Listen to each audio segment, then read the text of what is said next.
こんにちは。ナオミライフのナオミです。ご覧いただきましてありがとうございます。今回の動画は前回に引き続きの動画になります。前回は私がキャンピングカーを購入したいと思った理由、そしてその購入したキャンピングカーをなんで売却したのかという売却理由、また次のキャンピングカーに必要と思われる私的な必須条件4つをご案内させていただきました。それに見合うものを連日連夜皆さん方の YouTube を拝見したり、またブログですね、ブログを拝見したり、そしてメーカーさんのホームページなどを拝見してどれがいいかな、どれが当てはまるかなということを連日連夜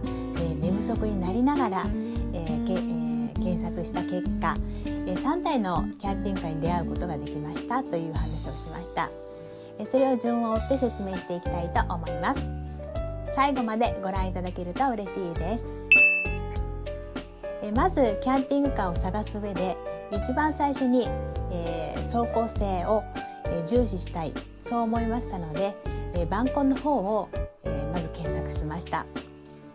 バンコンノリさんの動画の中で雨の中、風が強風が吹く中、吹き流しが真横になっている、そういう状態の動画を上げていらっしゃる方がいて、スピードメーターは90キロを指していて、なおかつハンドルが全くブレていない。この動画を見た瞬間に夫も私も目が釘付けになり、もう絶対バンコンしかないんだな、そういうふうに思って見つけました。いろいろなことを考えた上で私が見つけることができたのはたった2台しかありませんでした。その2台をまずご紹介したいと思います。まず最初に選んだものはレクビーさんのカントリークラブというALT 仕様のモデルになりました。走行安定性を見てみるとバンコンですから問題ないと思われます。そして2番目、車内高に関しましては救急車ベースの車ですので室内で優に立つことができる180センチ以上の車内高があるというモデルになります。そして3番目のトイレスペース、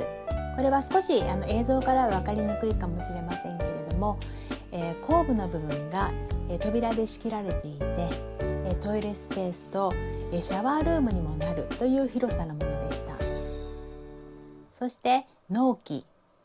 4番目の納期は1年から1年半ぐらいだろうということだったんですね。実際に車の中を見学させてもらって圧迫感もなく2段ベッドにも乗り移ることができて、とても広いスペースのトイレスペース、シャワールームなどがありまして、これは素晴らしい車だなと思って早速見積もりをしていただきました。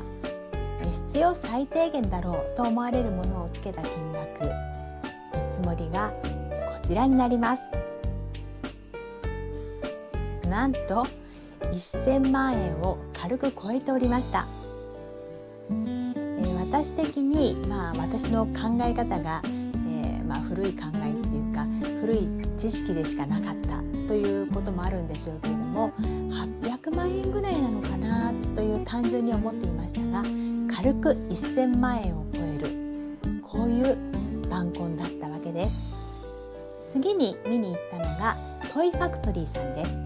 トイファクトリーさんの GT アルタモーダという仕様になります。こちらの方も1番目の走行安定性は問題ないと思われます。そして2番目の車内高、こちらも救急車ベースの車ですから、車内高は180センチ以上あるとのことでしたので問題なく立っていられると思います。またトイレスペースもありましたが、このマルチルームが少々というかだいぶ我が家的には小さく感じました。高さはあるにしても、夫の場合後ろ向きに入って、トイレに座るという形になってしまい、またなおかつ、トイレに座った状態を考えた時に扉が閉まらないという状況だったわけです。営業の方からお話を伺ったら、皆さん実際に足が狭いという方がいらっしゃる場合は扉を開けて用を足すというような、状況で使われている方がいらっしゃいますよというふうに伺いました。それはどうかなと思ったのが正直なところです。そして納期に関しては1年9ヶ月以上かかるというふうに言われました。そんなにかかるんだな、やはり人気ですからね、今はしょうがないのかなとは思いますが、早速、見積もりしていただきました。もちろん足元の強化も入れて必要最低限の見積もりをしていただきました。それがこちらになります。こちらも優に1000万円を超えておりました。行った時にアルタモーダーを見ることができなくて GT しかなかったんですね。なんで、車内高が低いものしかなかったので、その見積もりという形で、その見積もりプラスアルタモーダーの場合は100万円ぐらいアップしますよ、そう考えてくださいねというふうに言われたわけです。そうするともう本当に優に1000万円を軽く超えてきたわけです。バンコン2台は1000万円を軽く超えていたこと、そして、納期が1年から1年2年弱ぐらいは優にかかりますよというふうに言われてしまって、災害を考えるともうちょっと早く欲しいな、そう思ったのが、最初の気持ち。そして、優に1000万円を超えてくる、最低限でも1000万円を超えてくる、そう思った時にキャブコンでももしかしたら走行安定性のいいものがあるんじゃないのかな、そんな風に考えるようになりました。そして今度はキャブコンで、検索を始めたわけです。あくまでも私の主観というか私の知識の範囲内ですけれども、キャブコンメーカーさんの大手さんっていうのはまずナッツさんがあると思います。ナッツさんは私のもちろん考えですよ。私のもちろん考えですけれども、伝送系が強いというイメージがあります。以前乗っていたカービィを購入した東亜モータースさんはナッツさんの OEM ですから、似たようなところがあるんじゃないかなというふうに思います。そして、もう一つ、メーカーとして忘れてはいけないようなメーカーとしては、バンテックさんがあると思います。バンテックさんはものすごく内装が素敵で、もう豪華な、もうイメージ膨らむ、楽しいイメージが膨らむような、そういう、内装になっている、そういうイメージが私の中にはあります。あくまでも私の中の、イメージですけれども、そういった中で走行安定性を謳っているものってないのかな、そう思って検索をしました。キャンピングカー、そして、キャブコンで走行安定性、これを入れて検索をした時に1社だけ、突出したものがありました。それが LT キャンパースさんになります。 LT キャンパースさんのレガードネオプラス、こちらを、カタログを取り寄せていろいろ研究した結果、走行安定性は、問題なさそうな感じでした。なぜかというと、カタログを見た時に一番最初に、売りにしているというか売りにしている文句っていうのが、走行安定性だったわけです。なんか低重心であることとか、そういう内容が歌ってあったわけです。で、特にこの作ってある会社が横浜モーターセールスさんといって特殊車両ですね、救急車とか消防車とかそういうものを作られている会社ということで、そのノウハウ特許なども盛り込んだ車になっていますよという謳い文句がありました。というので、走行安定性はなんとかなるんじゃないかと思います。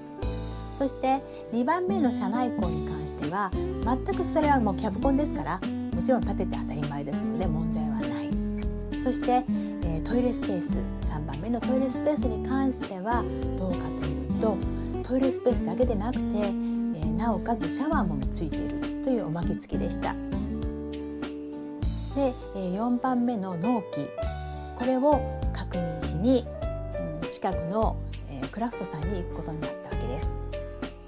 LT キャンパスさんというのは長野県にあって、我が家神奈川からちょっと遠いので、何かあるたんびに、LT キャンパスさんに行かなきゃいけないのかなと思うと、ちょっと難しいかなっていうか、もうだいぶきついかなというところがありまして、近場で、販売している会社がないのかなというので探してみましたところ、我が家から高速を乗らず行けるところにクラフトさんという販売店があったわけです。実際にそこに、原車を見せてもらおうと思って伺ったわけですね。そしたら、今なら納期は5ヶ月から、年内まで8ヶ月以内ぐらいじゃないかという、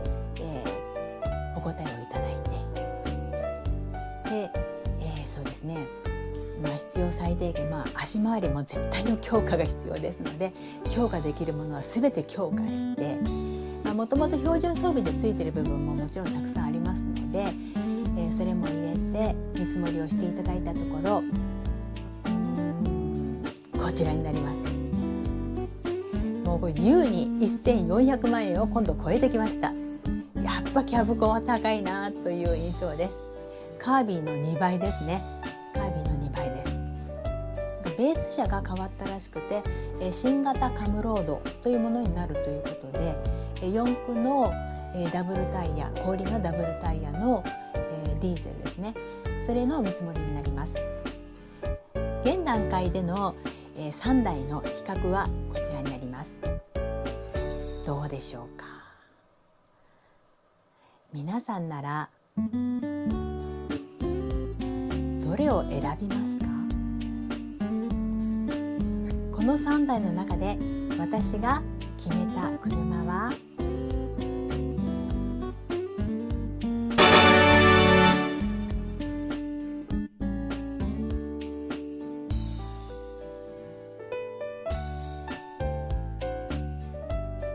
どの車も3台ともとてもいい車だと思います。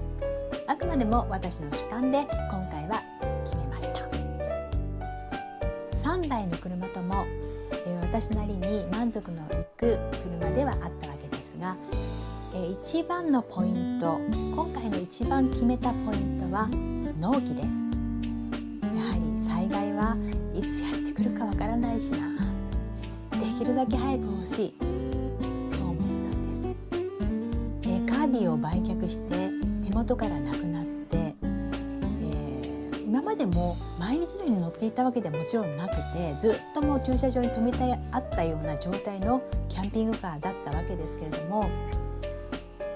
なくなった瞬間からもうとても寂しくて、私も夫もなんかもう心に穴開いたねみたいな形だったんですね。できるだけやっぱ早く欲しいな、これが実感でした。今回も最後までご覧いただきましてありがとうございます。次の動画でもお会いできることを楽しみにいたしております。ありがとうございました。